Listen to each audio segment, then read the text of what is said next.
Good morning, good afternoon, good evening, depending on where you are in the world. It's Chris Whelan here from the Wellington Centre of Business Excellence, building better businesses. I want to talk to you today about the 3S's of communication, the 3S's of communication.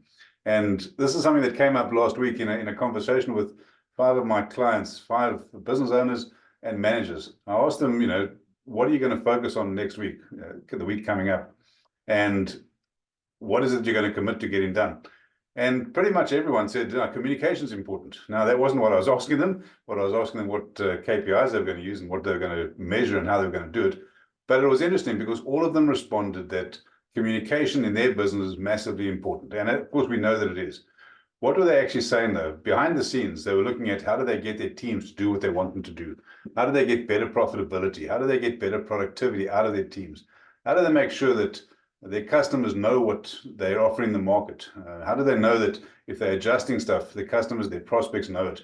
Those are all the types of things that when we explored it a bit further, we realized that actually there were a lot of them saying communication, all of them saying communication, but a lot of them actually going below that, saying, look, what we really want to do is increase customer satisfaction. What we really want to do is to get our teams to really be motivated behind what we're doing. And we want to make sure that we don't have to do rework. We want to make sure we don't have to lose time. So I want to talk to you today about a way to sort that out. And as to say, I've come up with this thing, there's the 3S's of communication. Now, what happens if you have bad communication? Well, the first and obvious thing is you're going to have misalignment between the person that's saying the message or giving out the message and the person that's receiving it. So the first thing is you're going to have misalignment. Misalignment, if you're running a business, that can lead to rework. So you've got people out on the tools, you say to them, go to house A, and they go to house B, or they go to house A and do something, they do the wrong thing, you end up with rework because there's a misalignment between what was intended and what was actually done. That's the point number one. It's not a great outcome at all. The second thing, of course, is that you might end up doing the wrong work. Not even that you're doing work and having to redo it, but you actually end up doing the wrong work because you're totally misaligned. You get that miscommunication, misunderstanding, misalignment. In its extreme, of course, it can lead to conflict, right? And we don't want to have that. We certainly don't want to have that in the workplace, but you don't want to have that at home. You don't want to have it, in your neighborhood. So poor communication, misalignment, misunderstanding potentially leads to conflict. And so we want to make sure that we use these 3S's to get away from that and get towards strong, healthy communication in our business so that we can get that profitability, get the alignment, which leads to productivity, get the team doing what we want, ultimately save us time, ultimately, of course, lead to better customer outcomes, customer satisfaction. So what do I mean? Let's get on to the 3S's. First one is seek. Well, let me give you all of them, right? It's seek simple systems, right? Seek simple systems. What do I mean by that? It's not just an instruction to go and look for simple systems. Seek is first, seek to understand, right? Focus first. When you're communicating, seek to understand first. Not to say, but to understand. What do I mean by that? Quite simply, seek first to know who it is you're communicating with. Now, this is not a lesson on disc profiling or behavioral profiling, but those of you that know it, giving a high D, person that's very direct and determined, giving a high D, lots and lots of detail, isn't going to work. Giving a high C, who wants lots of detail, no detail, isn't going to work. So your first thing when you're trying to communicate is to seek first to understand. Know who it is you're communicating with. Know how they're going to receive the message. That's critical. Understanding what's in it for them, if you like, becomes the first thing you've got to get right. Because ultimately, communication is about the message being received. Some people will say communication is the response you get. So if you're communicating and you haven't first sought to understand who you're communicating with, who they are, what their needs are, chances are you're not going to get the outcome you want, right? So point one, seek first to understand. Then we say seek simple systems. So the simple part is making sure that your message is unambiguous.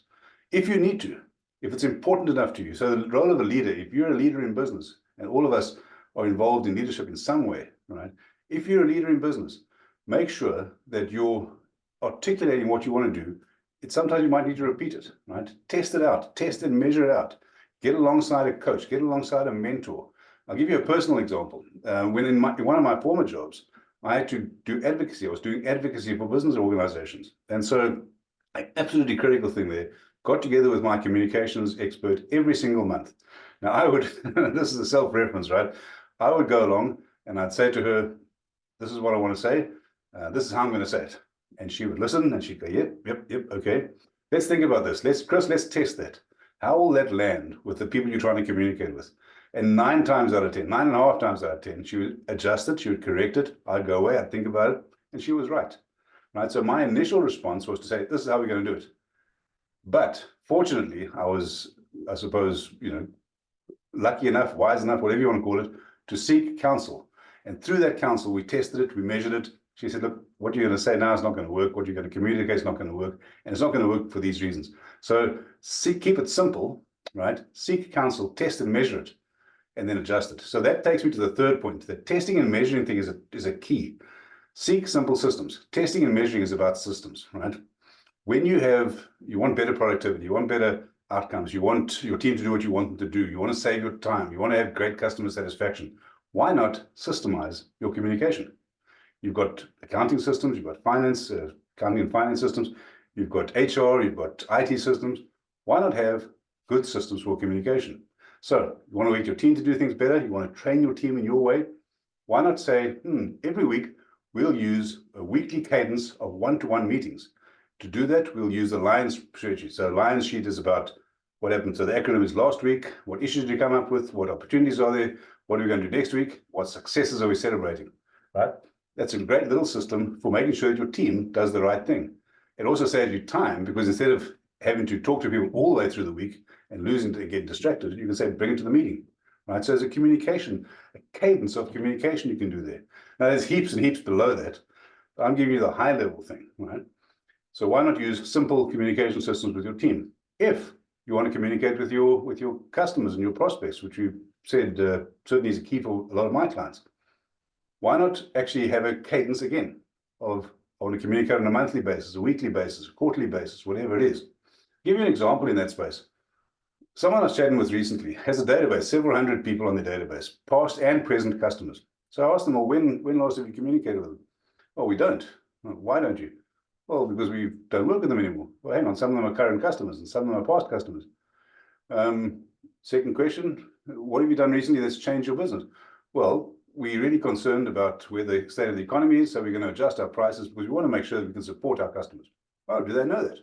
No, we haven't told them. But how will they know that? Well, they'll phone us. And the point I'm making is they've got a database of several hundred customers. They haven't told them about the changes they're making, about the investment that they're making in their customers. How would their customers know?